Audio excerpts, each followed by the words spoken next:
கடந்து செல்வதற்கு முன்பாக கண்களை மூடி ஜெபம் செய்வோம். மகா இரக்கமும் கிருபையும் நிறைந்த ஆண்டவராக இயேசு கிறிஸ்து, இந்த கால வேளையில் உங்களுடைய வார்த்தையை நாங்கள் கேட்க இருக்கிறோம். அடியானை மறைத்து பரிசுத்தாவினால் ஏவப்பட்டு பிரசங்கம் பண்ண இருக்க தேவ வார்த்தை ஆண்டவரை இந்த ஆலயத்துக்குள்ளாக அமர்ந்திருக்கிற பிள்ளைகளுக்கு மாத்திரமாக, ஆலயத்துக்கு வெளியே நின்று கேட்டுக்கொண்டிருக்கிற, ஆலயத்துக்கு அருகில் இல்லங்களிலே கேட்டுக்கொண்டிருக்கிற ஒவ்வொரு பிள்ளைகளுக்கும் இது மிகுந்த சமாதானத்தையும் சந்தோஷத்தையும் தர வேண்டும் என்று இயேசு நாமத்தில் வேண்டுகிறேன். ஆமென். நம்முடைய வாழ்க்கையிலே இயேசு கிறிஸ்துவை சொந்த இரட்சகராக ஏற்றுக்கொண்டு கிறிஸ்துவுக்குள் வளரும்படியாக நம்மளை ஆயத்தப்படுத்திக் கொண்டிருக்கிறோம். அது ஒரு ஆன்மீக வாழ்வு என்று சொல்லலாம். அல்லையா? எல்லா மனிதரும் தன்னுடைய வாழ்க்கையிலே நல்லவனாக வேண்டும், நல்லவனாக ஜீவிக்க வேண்டும் என்றுதான் சிந்தனை உங்களுக்கும் எனக்கும் இருக்கிறது. அல்லையா?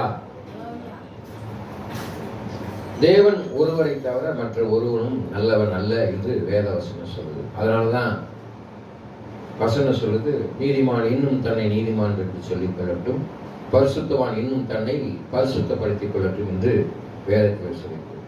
அப்ப எப்படிப்பட்ட ஜீவியம் நீங்க உங்க வாழ்க்கையில வாழ்கிறீர்கள் என்பதை குறித்து இந்த நாளிலே நான் தியானிக்கிறேன். இயேசு கிறிஸ்துவை ஏற்றுக்கொண்டு வேதவசனம் வாசிக்கிறோம், ஜெபம் பண்றோம். ஆனால் நம்முடைய நடைமுறை வாழ்க்கையிலே நாம் இயேசுவை போல வாழ்கிறோமா? நம்முடைய ஆன்மீக வாழ்வு எப்படிப்பட்டதாக இருக்கிறது? உன்னுடைய ஆன்மீக வாழ்விலே நீ வளர்ச்சி அடைகிறாயா, ஆன்மீக வாழ்விலே பின் சென்று போகிறாயா என்பதை குறித்து நாம் இந்த நாளிலே தியானிக்கிறோம். அநேகமான காரியங்களே இயேசுவை ஏற்றுக்கொள்கிறோம். புதிதாக இயேசுவை ஏற்றுக்கொண்டு நாம் என்ன செய்யறோம்? புதுபலன் அடைந்து ரொம்ப பக்தியாக ஒழுக்கமாக இருப்போம். அது நாளாக நம்முடைய ஆன்மீக வாழ்க்கையில என்ன செய்ய அசால்தனம் பின்வாங்கி கொண்டே போகிறோம். எதெல்லாம் செய்யக்கூடாதோ அதெல்லாம் செய்யும், எதெல்லாம் பேசக்கூடாதோ அதெல்லாம் பேச ஆரம்பிச்சிடும். அல்லையா? பின்மாற்றக்காரர்களாய் பின்தங்கி போய்விடுகிறோம். அப்படி பின்தங்கி போவதற்கான ஒரு சில காரணம் குறித்து நாம் ஏன் பின்தங்கி போகிறோம், எதற்காக பின்தங்கி போகிறோம், பின்வாங்கி போகிறோம் என்று சொல்லலாம். பின்வாங்கி போகிறோம் என்பதை குறித்து ஒரு நாளிலே நாம் தியானிக்கிறோம். ஆன்மீக வாழ்விலே பின்வாங்குதல் என்று சபைகளே நாம் தேவனை விட்டு நம்ம என்ன செஞ்சிடறோம்? ஆன்மீக வாழ்க்கையில பின்வாங்கி போறோம்னா கடவுளை விட்டு தூரமா போயிடுறதுனாலதான் நம்ம வாழ்க்கையில என்ன செஞ்சிடறோம்? பின்வாங்கி போயிடுறோம். ஆண்டவராக இயேசு கிறிஸ்துவை விட்டு தூர போயிடுறோம். அங்கே ஆதி அன்பை விட்டு என்ன செஞ்சிடறோம்? விலகி போயிடும் என்று வேதவசனம் சொல்லுது. வெளிப்படுத்த சுவிசேஷம் 2ஆம் அதிகாரம் 4ஆம் வசனத்தை வாசி பார்த்தீங்கன்னா அதில் சொல்லியிருக்கோம், ஆதி அன்பை விட்டு விலகினார் என்று. அல்லையா? வாசிங்க. வெளிப்படுத்த சுவிசேஷம் 2ஆம் அதிகாரம் 4ஆம் வசனம். ஆமென். மைக்கில் வாசிங்க.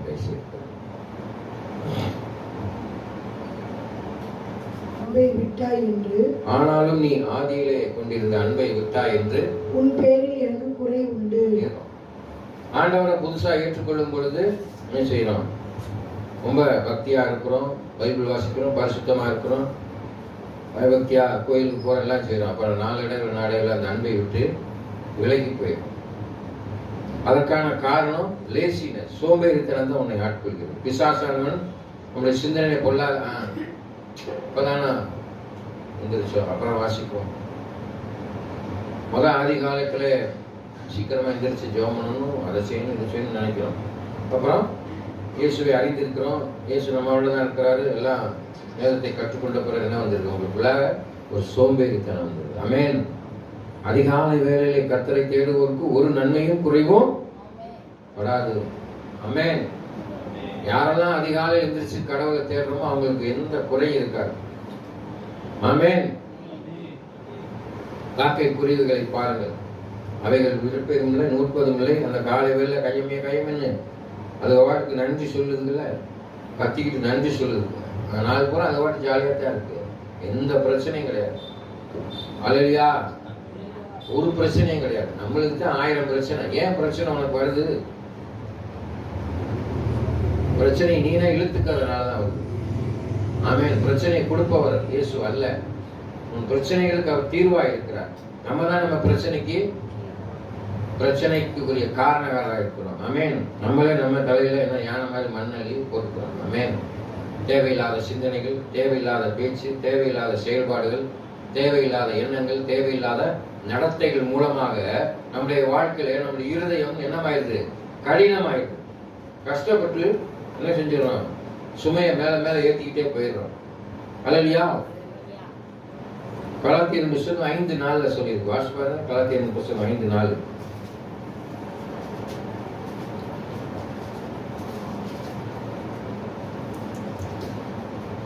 கலாத்தியர் புத்தகம் 5ஆம் அதிகாரம் 4. நியாயப்பிரமாணத்தினால் நீதிமான்களாக விரும்புகிற நீங்கள், நியாயப்பிரமாணத்தினால் நீதிமான்களாய் இருக்கிற நீங்கள், விரும்புகிற நீங்கள் யாவரும் கிறிஸ்துவை விட்டு பிரிந்து கிருபை நின்று விழுந்தீர்கள். பார்த்தீங்களா? கிருபை நின்று விழுந்தீர்கள். அப்ப தேவ கிருபை இருந்தாதான் நீ ஒவ்வொரு நாளும் நடக்க முடியும். ஒவ்வொரு 8 நீ வைக்கிறனாலும் தேவ கிருபை இருக்கணும். உன் ஆயுஷ் நாட்கள் நீட்டி இருக்கணும். தேவனுடைய கிருபை இல்லைன்னா ஒண்ணுமே செய்ய முடியாது. ஆனா வாயில திறந்து கிருபையே கிருபையே மாறாத நல்ல கிருபையே அப்படி பாட்டெல்லாம் பாடிடுறோம். ஆமே, கரங்களை கட்டி உற்சாகமா பாடுறோம். இயேசு கிறிஸ்துவின் கிருபை உன்னோடு இருக்கணும். தேவ கிருபை இருந்தா தான் நீ நடக்க முடியும். அந்த கிருபை விட்டு நீ விலகி போய்கிறாய். இயேசு கிறிஸ்துவின் கிருபை விட்டு நீ விலகுவதனால என்ன செய்யுது? ஆன்மீக வாழ்க்கையில உனக்கு பிரச்சனை, சிந்தனையில பிரச்சனை, பேச்சில பிரச்சனை, பார்வையில பிரச்சனை, நடத்தையில பிரச்சனை, பொருளாதாரத்துல பிரச்சனை, எல்லாத்துலயும் உனக்கு பிரச்சனை வந்துருது. ஆமென். ஏன்னா தேவ கிருபை உன்னோடு இல்லை.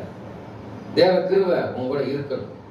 தேவ கிருபை உன்னை நடத்த வேண்டும். மறுபடியும் இந்த வசனத்துல சொல்லியிருப்பாங்க. வாசிங்க.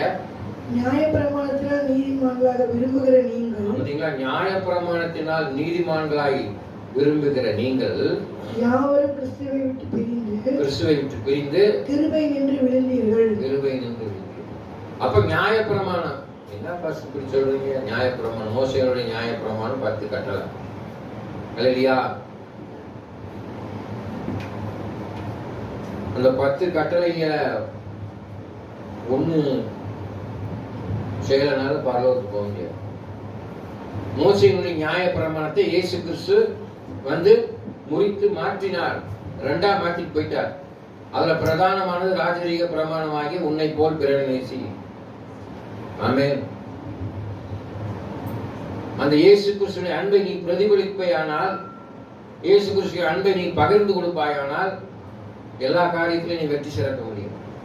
எங்க இயேசு எனக்குள்ள முதல் இல்லையே. கிறிஸ்துவுக்குள் நீ நிலைத்திருக்க வேண்டும்.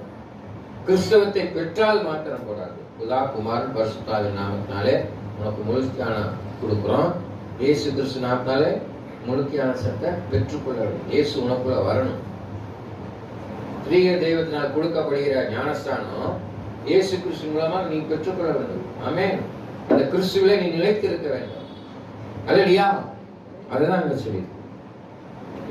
எபிரேயர் புத்தகம் 12:2 வாசிங்க. எபிரேயர் புத்தகம் 12:2.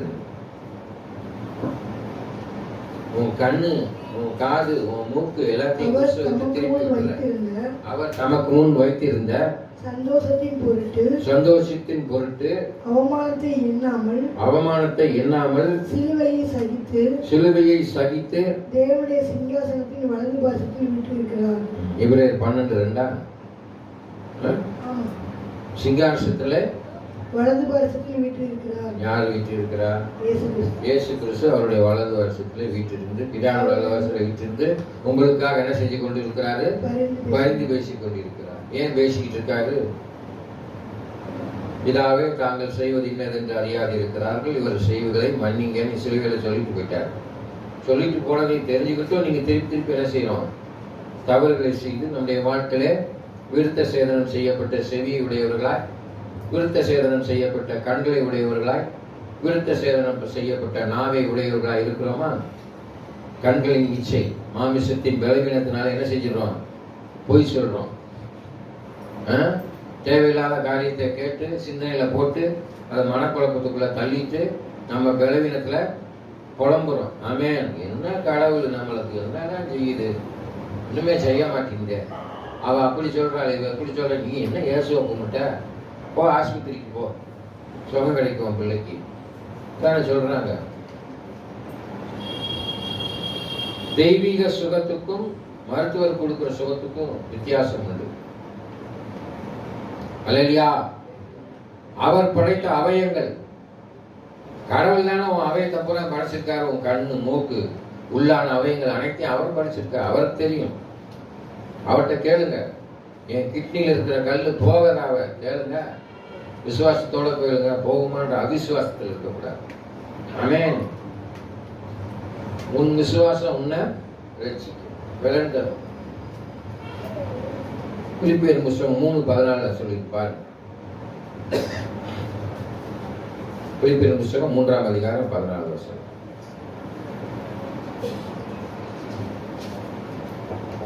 கிறிஸ்து இயேசுக்குள் தேவன் அளித்த பரம அழைப்பின் பந்தய பொருளுக்காக லெக்கை நோக்கி தொடர்கிறேன். லெக்கை நோக்கி தொடர்கிறேன். என்னையா லெக்கு உனக்கு?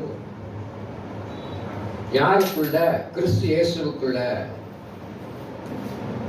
பந்தய பொருளுக்கா? என்ன பந்தய பொருள்? யாராவது சொல்ல முடியுமா? என்ன பந்தய பொருள்? நித்திய ஜீவன் என்னும் பந்தய பொருள். இந்த உலகத்துல நிர்வாணியாய் வருகிறான், நிர்வாணியாய் போகிறான். எண்ணத்தை கொண்டு வந்தோம், எண்ணத்தை கொண்டு போறோம். பூராத்தையும் உறிஞ்சி விட்டுறாங்க. நம்மளை மொட்டப்பண்டியோட தான் மண்ணுக்குள்ள தூக்கி போட்டு புதைக்கிறாங்க. நம்ம நிர்வாணமாக தான் புதைக்கிறான். நீ பெரிய செயின் போட்டுருக்கலாம், மோதிரம் போட்டு எல்லாத்தையும் உருவிட்டு தான் அங்க உன்னை போட்டான். அல்லேலூயா, அல்லேலூயா. ஆண்டவராய் இயேசு கிறிஸ்து உனக்கு கொடுக்கிற காரியம் அழிவில்லாத வாழ்வு. உனக்குள்ளாக இருக்கிற விளைவிக்க முடியாத அந்த ஆன்மா, அதை யாராலையும் அழிக்க முடியாது. கெடுக்கதான் நினைப்பான். அந்த ஆன்மாவை என்ன செய்வான்? பிசாசு கெடுக்க நினைப்பான். அழிக்க முடியாது அந்த ஆன்மாவை. நல்லா தெரிஞ்சுக்கிட்டீங்களா? அழிக்கவே முடியாது ஆன்மாவை. சரீரம் அழிந்து போகும். எல்லாம் மாயை. மண்ணு தின்றும், பூச்சி செல்வத்தை தின்றும். இந்த உலகத்தில் உள்ளவை எல்லாமே மாயை. காசு, சட்டை, துணிமணி எல்லாமே அழிஞ்சு போயிடும். ஆனால் உனக்குள்ளாக இருக்கிற விளைவிக்க முடியாத அந்த ஆத்மா அழியவே அழியாது. அந்த ஆத்மாவை காத்துக்கொள்ள வேண்டும். அதுதான் சொல்ற ஆன்மீகம். அந்த ஆத்மாக்காக தான் நீ போராடுற. பரலோகத்துக்கு போகணும். யாராவது செத்த பிறகு நரகத்துக்கு போகணும்னு நினைக்குமா? அழிவில்லாத வாழ்வுக்கு போகணும்னு நினைக்குமா? அழியக்கூடிய அக்னியும் கந்தவும் நிறைந்த வேதனை தரக்கூடிய இடத்துக்கு போகணும்னு நினைக்குமா? அல்லையா? நரகத்துக்கு போகணும்னு நினைக்கவே மாட்டோம். எல்லாரும் சொர்க்கத்துக்கு போகணும் தான் நினைப்போம். ஆமென். சொர்க்கத்துக்கு போகணும்னா நீ நல்லவனா இருக்கணும். இயேசு சொன்ன காரியத்தை பின்பற்றி நடக்கணும். உடைய வாழ்க்கையில என்ன எதெல்லாம் செய்யக்கூடாதோ அதெல்லாம் செய்யக்கூடாது.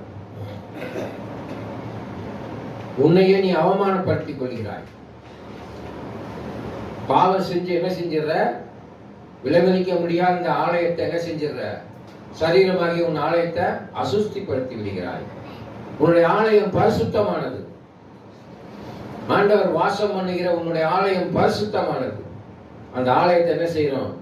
அசுஸ்திப்படுத்தி விடுகிறோம். பேச்சிலே, நடத்தையிலே, எண்ணத்திலே, கோபத்தின் மூலமாக தேவையில்லாத காரியங்களை செய்வதனால நம்முடைய சரீரம் என்ன செஞ்சிருது? அழிவுக்குரிய காரியத்தில் போய்விடுது. அப்படி போகாதபடி என்ன செய்யணும்? நம்முடைய வாழ்க்கையிலே நம்மளை காத்துக்கொள்ள வேண்டும். அப்படி காத்துக்கொள்ள நீ என்ன செய்யணும்? கலாத்தியர் புத்தகம் 2ஆம் அதிகாரம் 20ஆவது வசனம். அடிக்கடி நான் பிரசங்கத்தில் சொல்வதுண்டு.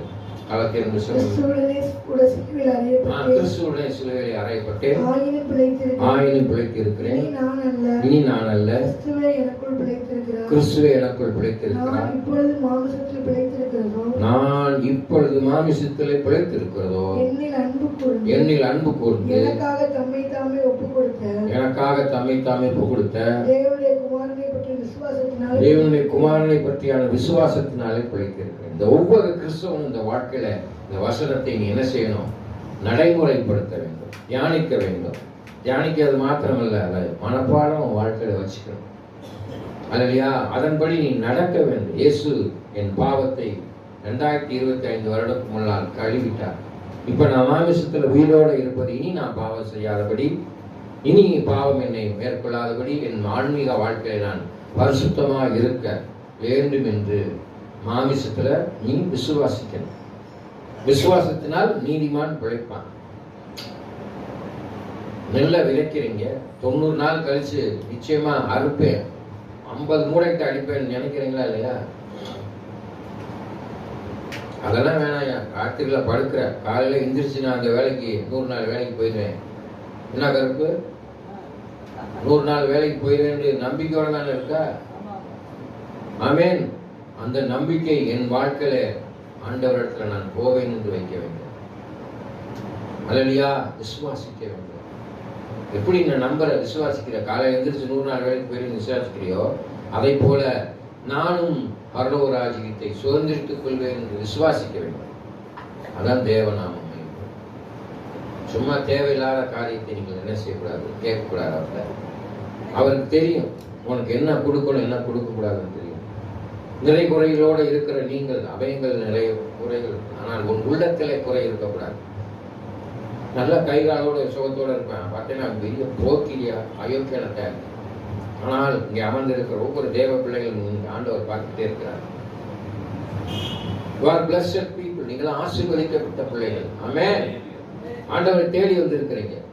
உங்க ஆன்மீக வாழ்க்கையில இன்னும் நான் வளர வேண்டும், கிறிஸ்துவுக்குள் வளர வேண்டும் என்று சொல்லி வந்திருக்கிறீங்க. ஆமென். அல்லேலூயா. அதுதான் மிகுந்த ஆசீர்வாதம். இந்த உலகத்துல எதுவுமே சந்தோஷம் இல்லை. இயேசு உனக்குள்ள இருக்கிறாரா, அது சந்தோஷம். தேவராஜை சுதந்திரத்துக்கு என்ற நிச்சயம் உனக்குள்ள இருக்கா, அது சந்தோஷம். அதான் பெரிய சொத்து. அப்போ உன் வாழ்க்கையில், உன் ஆன்மீக வாழ்க்கையில பின்வாங்கி போகாதபடி என்ன செய்யணும்? அதான் வேதவசனம் சொல்லுது. யோவான் 10ஆம் அதிகாரம் 10ஆம் வசனத்துல, திருடன் திருடவும் கொல்லவுமே வருகிறான், நானும் ஜீவன் உண்டாயிருக்கும், அந்த ஜீவன் பரிபூர்ணப்பட வந்தேன். ஆமென். கொல்லாத உலகத்துல என்ன செய்யணும்? ஜீவனை காத்து கொள்ள வேண்டும். கிறிஸ்து இயேசுக்குள், கிறிஸ்துவுடைய சிந்தனை உடையவர்களாய், கிறிஸ்து இயேசுக்கு சிந்தனைகளை பலப்படுத்தணும், எண்ணங்களை பலப்படுத்தணும், அவயங்களை பலப்படுத்தணும். ஆமென். முதல்ல அதைத்தான் நம்ம செய்யணும். தீக்கு செய்ய விரைந்தோடும் கால்கள். ஆவி உனக்குள்ளாக இருக்கிற ஆவி எப்படிப்பட்ட ஆவி? பரிசுத்த ஆவி, அசுத்த ஆவியா? ஆவிக்கு விரோதமா பரிசுத்தாவி, அசுத்தாவிக்கு விரோதமா போராடும். அசுத்தாவி பரிசுத்த ஆவிக்கு விரோதமா போராடும். ஆமென்.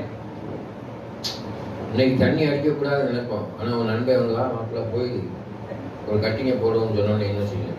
வீட்டுல இல்லைனா ஆடா பார்ப்போம். கூட்டு போயிடறானா, கூட்டு போக கூட்டு போயிருக்கேன். தீங்கு செய்ய விரைந்தோடும் கால்கள். ஆமென். அது எவ்வளவு நேரம் இருக்கும்? கொஞ்ச நேரம், தற்காலிகமா. ஆனா நிரந்தரமா நீ என்ன செஞ்சிருவாங்க? அக்னி கந்தகம் இருந்த இடத்துல போய் மாட்டிக்குவாங்க. அப்ப தீங்குக்கு விலகணும். தீமைக்கு விலகி நன்மையான காரியத்தை செய்தாதான் ஆன்மீக வாழ்க்கையில் நீ வளர்ச்சி அடைய முடியும். கிறிஸ்தவத்தை நடைமுறைப்படுத்த வேண்டும்.